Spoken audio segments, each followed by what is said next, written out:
They will attack you in the morning, and they will come booming, skirmishers 3 deep. You will have to fight like the devil until support arrives.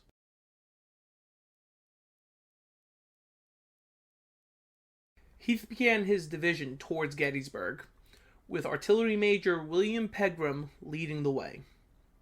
Still believing he was only facing some minor militia, he had behind the artillery James Archer and Joseph Davis's brigades, marching down the Chambersburg Pike.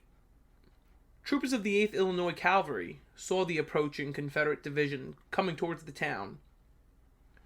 At 7:30 a.m. on July 1st, 1863, Lieutenant Marcellus Jones of the 8th Illinois Cavalry took one of his troopers' carbines, placed it on a fence post, and fired at the marching Confederate soldiers. The fighting almost immediately began.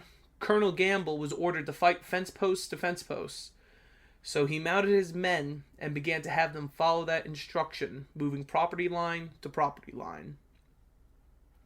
The Union cavalrymen had the advantage of having breech-loading carbines, allowing them to fire 3 more shots than the Confederate infantrymen, who were firing muzzle-loading rifles.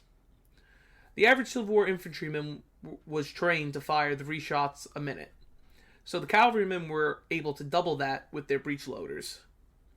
As the morning progressed, Gamble and Devon spread their brigades across the McPherson's Ridge.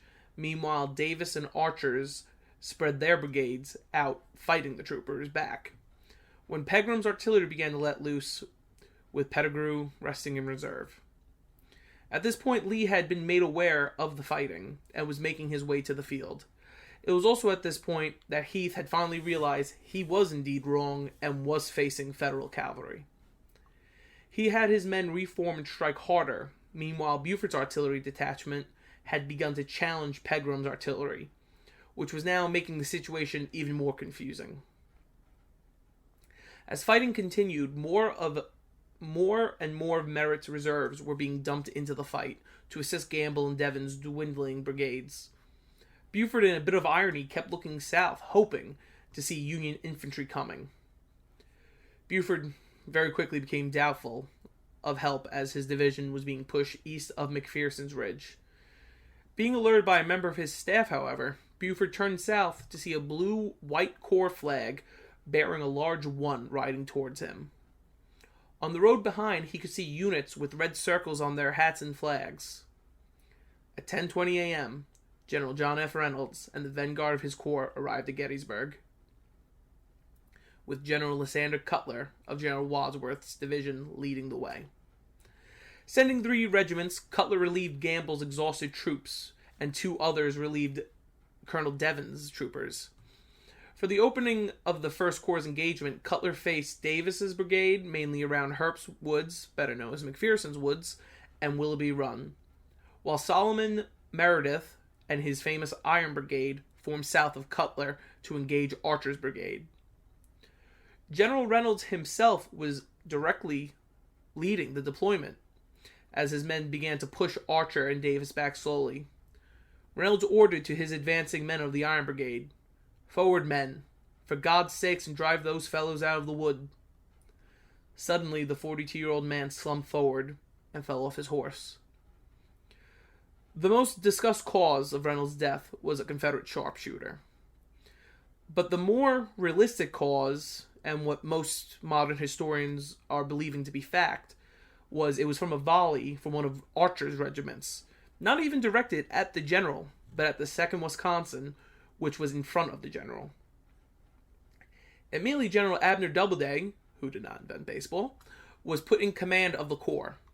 The Iron Brigade and Archers continued to battle throughout the morning. Archer ordered his men to push through Willoughby Run. His brigade would soon get surrounded, and General Archer himself will be captured. When brought behind the lines, Archer will see his old friend, Abner Doubleday. Doubleday, smiling, would say, "Good morning, Archer. How are you? I'm glad to see you." Archer, obviously in not as jubilant an attitude, responds, "Well, I am not glad to see you by a damn sight."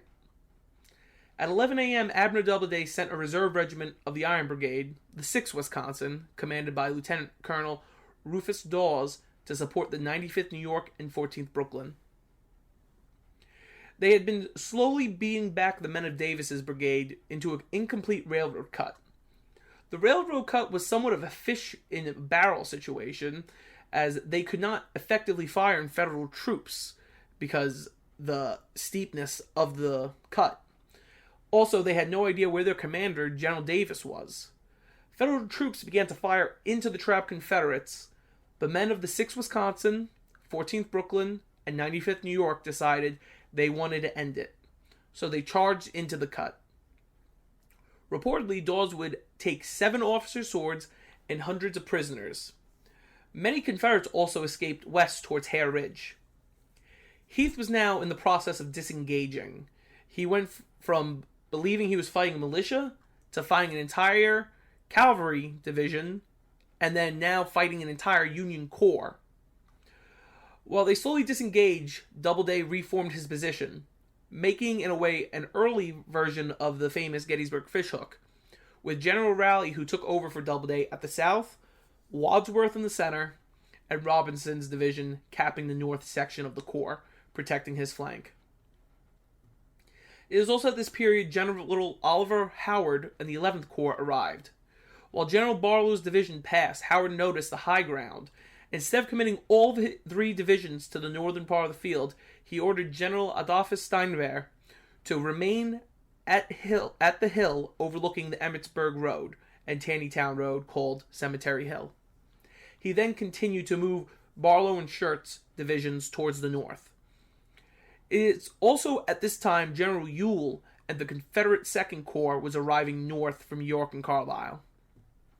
Back on the Union side, Howard assumed command as the senior commander of Union forces and immediately sent for General Sickles and Slocum to arrive to support the Union troops. While Schurz began to move towards Oak Hill north of the town, they realized Confederates under Robert Rhodes had already arrived. Now with Hill's corps reformed and Ewell's in position, new wave of attacks began on Howard and Doubleday. As the fighting continued, Howard removed himself from the northern section of the field and returned to Cemetery Hill to command from there. Doubleday again was in command of the front he was holding together with what he had. At 2:30 p.m., Lee arrived on the field and saw the success of the corps and ordered an all-out attack on all fronts. He then commanded General Ewell to take the heights beyond the town, if only practical.